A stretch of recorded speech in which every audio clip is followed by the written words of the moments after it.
哦呀，做迄龙腾断桥，呀迄我小时候待梯房，一岁就待伫遐边，那5岁以前就待伫遐边。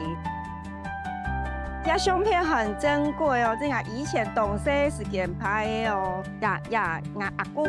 61岁生日的时候，呀抽灯呀来是我阿公，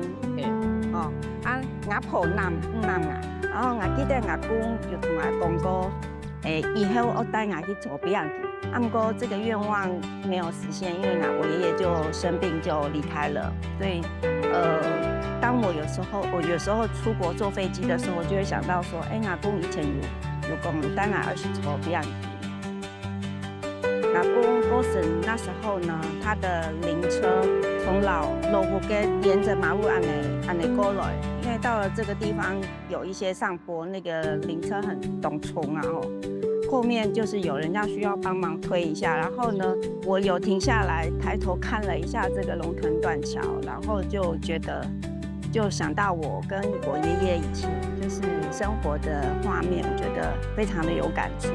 到现在为止，我还是看到这个断桥，我还是会想到那时候阿公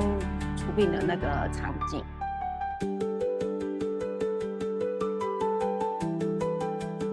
哦呀，咪住在龙腾国小哦，就是小时候呢，我的堂哥堂姐常常带我来这边玩。我最有印象的是，我堂哥有带我进教室里面，然后看着他们的同班同学，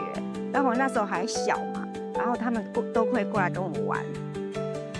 哦，这个呢是身为森林疗愈师呢一个很重要的一个教具哈，这个叫做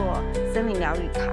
然后呢，我们在这个20张的牌卡里面，我们随便抽一张来看看有什么样的形状。好，我今天现在呢，我抽了这一张牌卡，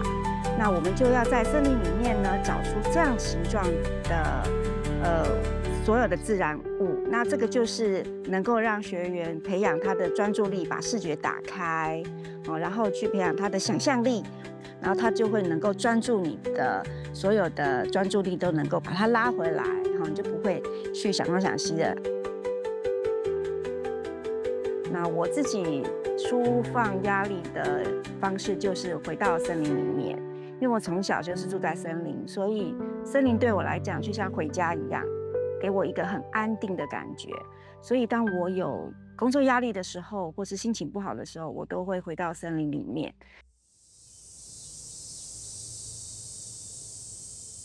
我觉得森林带给我就是一个放松的心情，愉快的心情。